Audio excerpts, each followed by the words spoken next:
welcome to my channel. So this is a part 2 of our chapter solid state, and in this video we are discussing about law of symmetry and the elements of symmetry, right? So law of symmetry क्या कहता है that the crystals of a particular substance always possess the same elements of symmetry, right?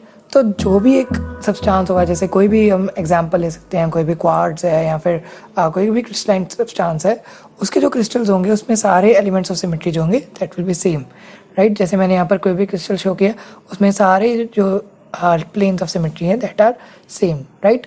So elements के बारे में हम पढ़ेंगे कि elements of symmetry क्या क्या है. So this will be short time.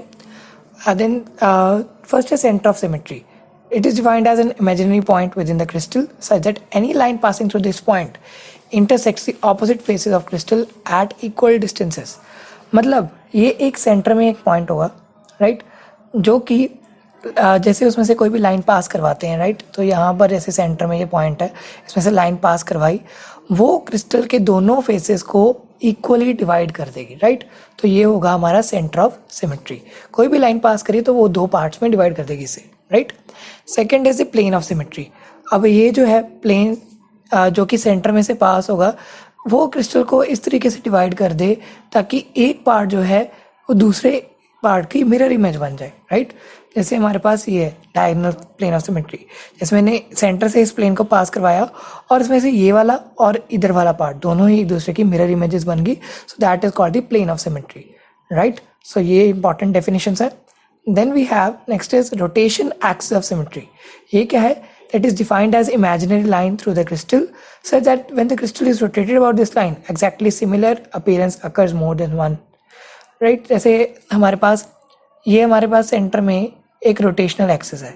अगर मैं क्रिस्टल को रोटेट करूँ, राइट? तो मैं इसे इधर भी रोटेट कर ही जाऊँ, राइट? तो हम देखेंगे कि ये क्रिस्टल जो है हर 60 डिग्रीज के बाद एक सेम अपीयरेंस देगा, राइट? इसी तरीके से क्रिस्टल्स के डिफरेंट रोटेशनल एक्सिस होते हैं, राइट? और जो वन कंप्लीट रेवोल्यूशन में देगा दैट इज थ्रू 60 डिग्री. अब जैसे कई जो होते हैं crystals that give similar appearance after 180 degrees. जैसे यहाँ पर ये 2 फोल्ड एक्सिस बनाया है, राइट? सो ये वाले एक्सिस पर अगर मैं इसे एक बार रोटेट करूँ थ्रू 180 डिग्री तो इसकी सिमिलर अपीयरेंस आएगी. सो ये क्या है हमारे पास? That is your rotation axis of symmetry. और ये वाले एक्सिस को हम कहते हैं डायड एक्सिस, राइट? जिसमें 2 फोल्ड, जैसे 2 बार सेम अपीयरेंस आएगी 180 डिग्री के बाद. सो कुछ प्लेन्स होते हैं जैसे 3 फोल्ड एक्सिस, ठीक है? ये वाले जो होंगे that is called triad axis, right? इसमें 120 डिग्री के एंगल पर रोटेट करने पर भी हमारे पास 3 बार जैसे सेम अपीयरेंस आती है. और 4 फोल्ड भी होते हैं जिसको हम टेट्राड एक्सिस कहते हैं, जैसे 90 डिग्री रोटेट करने के बाद हर बार सेम अपीयरेंस होगी. और ये वाला जो है दैट इज 6 फोल्ड अपीयरेंस. सो इसमें हेक्साड एक्सिस ऑफ सिमेट्री कहेंगे, जिसमें कि 60 डिग्री हर 60 डिग्री के बाद same appearance. Okay, so that is rotation axis of symmetry, right? So next है rotation reflection axis of symmetry. ये क्या है? जब रोटेशन ऑफ मॉलिक्यूल और crystal about an n fold axis of a proper rotation is followed by reflection through a plane perpendicular to axis. अब जैसे एक molecule है, राइट? तो मैंने यहाँ पर एक एरो के थ्रू इसे एक्सप्लेन किया. एरो में ये सिमेट्रिकल नहीं है, राइट? तो ये यहाँ पर ये फिश बनी हुई है. ये पहले जो है हमारे लेफ्ट हैंड साइड पे है, राइट? सो आप देख सकते हैं. अगर मैं इसको रोटेट कर दूँ, राइट? तो इसमें जो हमारे पास न्यू इमेज आएगी उस पर जो फिश होगी वो हो जाएगी राइट हैंड साइड पर. मतलब ये जो होगा इसका रोटेशन हो गया 180 डिग्री पर. अब इसकी अगर रिफ्लेक्शन देखें, राइट? तो हमने क्या कहा? It's followed by reflection. Reflection कैसे होगी? By mirror. तो एक मिरर लगा दिया. अब मिरर लगाने से जो रिफ्लेक्शन वाला जो पार्ट आएगा, सो दैट इज दिस, ठीक है? दिस एक्सिस जिस पर कि हमारे पास प्लेन परपेंडिकुलर से जो रिफ्लेक्शन हो रही है that is called the rotation reflection axis. और जो न्यू कन्फिगरेशन होगी दैट इज नॉट कॉन्ग्रुएंट, मतलब जो सेम नहीं होगी पहली वाली के सेम नहीं है, but that are enantiomorphs, that is mirror images है, राइट?